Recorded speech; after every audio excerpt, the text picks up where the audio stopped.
जय श्री कृष्ण। एषा ते विहिता सांख्ये बुद्धिर्योगे त्वमाम शृणु बुद्ध्या युक्तो यया पार्थ कर्म बंधनम प्रहास्यसि। अर्थ है, यहाँ मैंने वैश्लेषिक अध्ययन द्वारा इस ज्ञान का वर्णन किया है। अब निष्काम भाव से कर्म करना बता रहा हूँ, उसे सुनो। हे प्रथापुत्र, तुम यदि ऐसे ज्ञान से कर्म करोगे तो तुम कर्मों के बंधन से अपने को मुक्त कर सकते हो।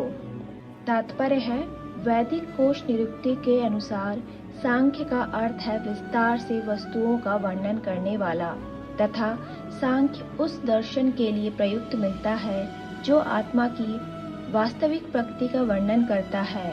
और योग का अर्थ है इंद्रियों का निग्रह। अर्जुन का युद्ध न करने का प्रस्ताव इंद्रिय तृप्ति पर आधारित था। वह अपने प्रधान कर्तव्य को भुलाकर युद्ध से दूर रहना चाहता था, क्योंकि उसने यह सोचा कि धृतराष्ट्र के पुत्रों अर्थात अपने बंधु बांधवों को परास्त करके राज्यभोग करने की अपेक्षा अपने संबंधियों तथा स्वजनों को न मारकर वह अधिक सुखी रहेगा। दोनों ही प्रकार से मूल सिद्धांत तो इंद्रिय तृप्ति था। उन्हें जीतने से प्राप्त होने वाला सुख तथा स्वजनों को जीवित देखने का सुख, ये दोनों इंद्रिय तृप्तियों के धरातल पर एक हैं, क्योंकि इससे बुद्धि तथा कर्तव्य दोनों का अंत हो जाता है। अतः कृष्ण ने अर्जुन को बताना चाहा कि वह अपने पितामह के शरीर का वध करके उनकी आत्मा को नहीं मारेगा। उन्होंने यह बताया कि उनके सहित सारे जीव शाश्वत प्राणी हैं। वे भूतकाल में प्राणी थे, वर्तमान में भी प्राणी रूप में हैं और भविष्य में भी प्राणी बने रहेंगे, क्योंकि हम सब शाश्वत आत्मा हैं। हम विभिन्न प्रकार से केवल अपना शारीरिक परिधान बदलते रहते हैं और इस भौतिक वस्त्र के बंधन से मुक्ति के बाद भी हमारी पृथक सत्ता बनी रहती है। भगवान कृष्ण द्वारा आत्मा तथा शरीर का अत्यंत विशद वैश्लेषिक अध्ययन प्रस्तुत किया गया है और निरुक्ति कोश की शब्दावली में इस विशद अध्ययन को यहाँ सांख्य कहा गया है। इस सांख्य का नास्तिक कपिल के सांख्य दर्शन से कोई सरोकार नहीं है। इस नास्तिक कपिल के सांख्य दर्शन से बहुत पहले भगवान कृष्ण के अवतार भगवान कपिल ने अपनी माता देवहूति के समक्ष श्रीमद् भागवत में वास्तविक सांख्य दर्शन पर प्रवचन किया था। उन्होंने स्पष्ट बताया है कि पुरुष या परमेश्वर क्रियाशील है और वे प्रकृति पर दृष्टिपात करके सृष्टि की उत्पत्ति करते हैं। इसको वेदों ने तथा गीता ने स्वीकार किया है। वेदों में वर्णन मिलता है कि भगवान ने प्रकृति पर दृष्टिपात किया और उसमें आणविक जीव आत्माएं प्रविष्ट कर दी। ये सारे जीव भौतिक जगत में इंद्रिय तृप्ति के लिए कर्म करते रहते हैं और माया के वशीभूत होकर अपने को भोक्ता मानते रहते हैं। इस मानसिकता की चरम सीमा भगवान के साथ सायुज्य प्राप्त करना है।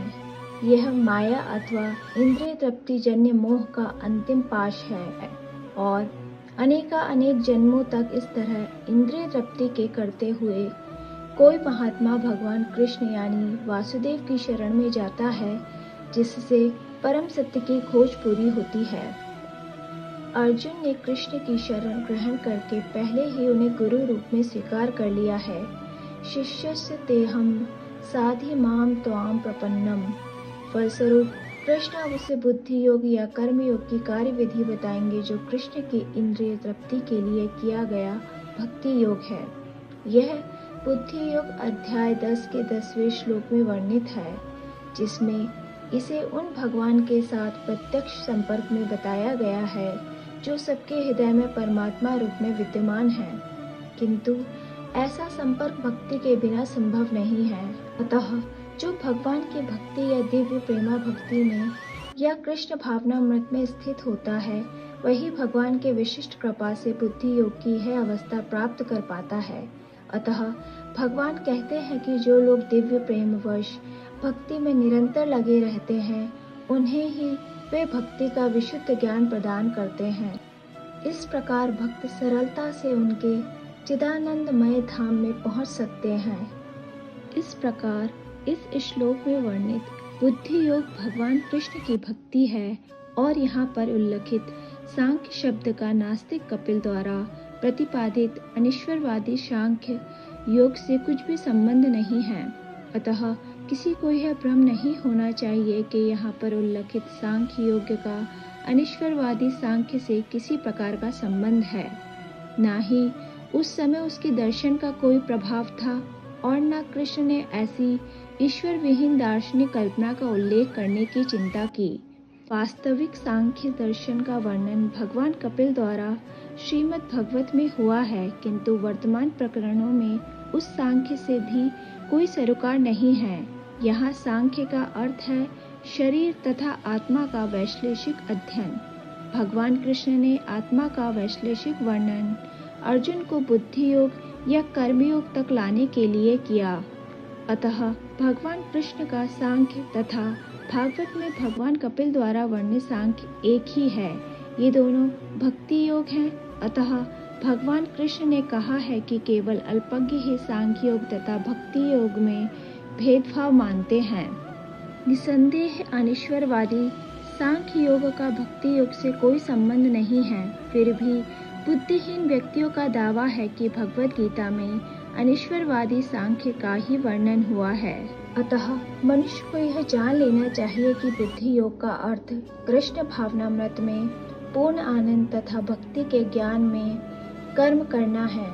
जो व्यक्ति भगवान की तुष्टि के लिए कर्म करता है, चाहे वह कर्म कितना भी कठिन क्यों न हो, वह बुद्धि योग के सिद्धांत के अनुसार कार्य करता है और दिव्य आनंद का अनुभव करता है। ऐसी दिव्य व्यस्तता के कारण उसे भगवत कृपा से स्वतः संपूर्ण दिव्य ज्ञान प्राप्त हो जाता है और ज्ञान प्राप्त करने के लिए अतिरिक्त श्रम किए बिना ही उसकी पूर्ण मुक्ति हो जाती है। कृष्ण भावना भावित कर्म तथा फल प्राप्ति की इच्छा से किए गए कर्म में विशेषतया पारिवारिक या भौतिक सुख प्राप्त करने की इंद्रिय तृप्ति के लिए किए गए कर्म में प्रचुर अंतर होता है। अतः बुद्धि योग हमारे द्वारा संपन्न कार्य का दिव्य गुण है।